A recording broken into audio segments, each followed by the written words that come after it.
Os Atos dos Apóstolos, capítulo 9. Enquanto isso, Saulo ainda respirava ameaças de morte contra os discípulos do Senhor.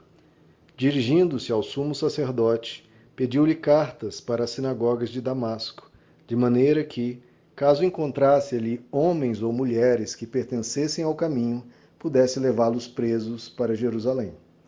Em sua viagem, quando se aproximava de Damasco, de repente brilhou ao seu redor uma luz vinda do céu. Ele caiu por terra e ouviu uma voz que lhe dizia: Saulo, Saulo, por que me persegue? Saulo perguntou: Quem és tu, Senhor? Ele respondeu: Eu sou Jesus, a quem você persegue. Levante-se, entre na cidade, alguém lhe dirá o que você deve fazer. Os homens que viajavam com Saulo pararam emudecidos. Ouviam a voz, mas não viam ninguém. Saulo levantou-se do chão e, abrindo os olhos, não conseguia ver nada.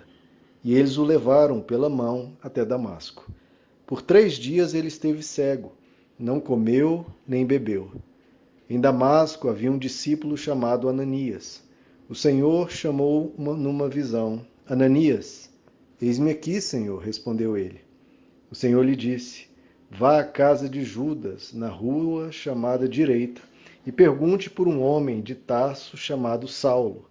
Ele está orando. Numa visão, viu um homem chamado Ananias chegar, impor-lhe as mãos para que voltasse a ver. Respondeu Ananias: Senhor, tenho ouvido muita coisa a respeito desse homem e de todo o mal que ele tem feito aos teus santos em Jerusalém.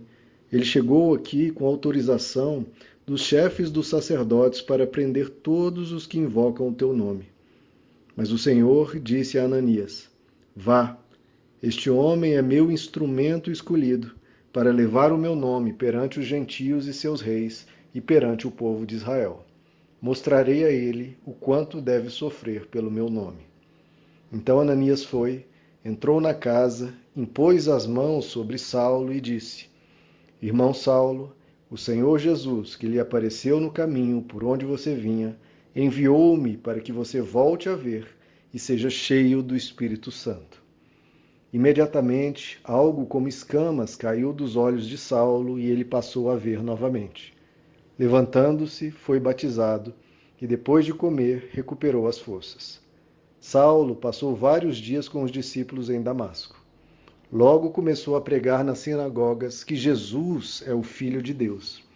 Todos os que o ouviam ficavam perplexos e perguntavam: Não é ele o homem que procurava destruir em Jerusalém aqueles que invocam este nome?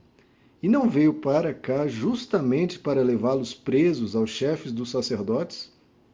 Todavia, Saulo se fortalecia cada vez mais e confundia os judeus que viviam em Damasco, demonstrando que Jesus é o Cristo.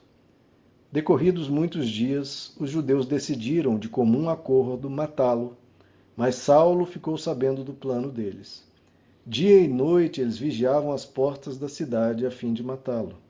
Mas os seus discípulos o levaram de noite e o fizeram descer num cesto, através de uma abertura na muralha.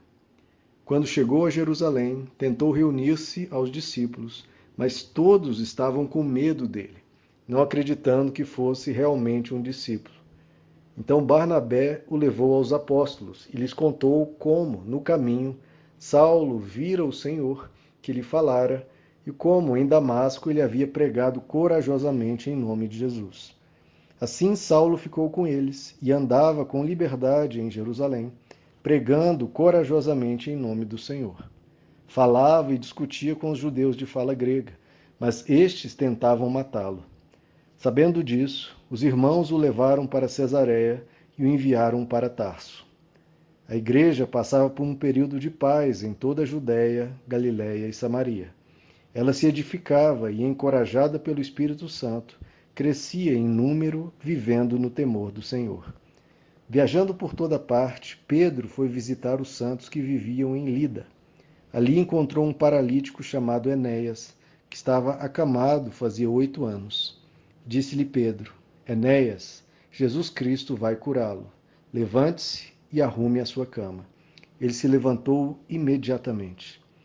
todos os que viviam em Lida e Sarona o viram e se converteram ao Senhor. Em Jope havia uma discípula chamada Tabita, que em grego é Dorcas, que se dedicava a praticar boas obras e dar esmolas. Naqueles dias ela ficou doente e morreu, e seu corpo foi lavado e colocado num quarto do andar superior. Lida ficava perto de Jope, e quando os discípulos ouviram falar que Pedro estava em Lida, mandaram-lhe 2 homens dizer-lhe: Não se demore em vir até nós. Pedro foi com eles e, quando chegou, foi levado para o quarto do andar superior. Todas as viúvas o rodearam, chorando e mostrando-lhe os vestidos e outras roupas que Dorcas tinha feito quando ainda estava com elas.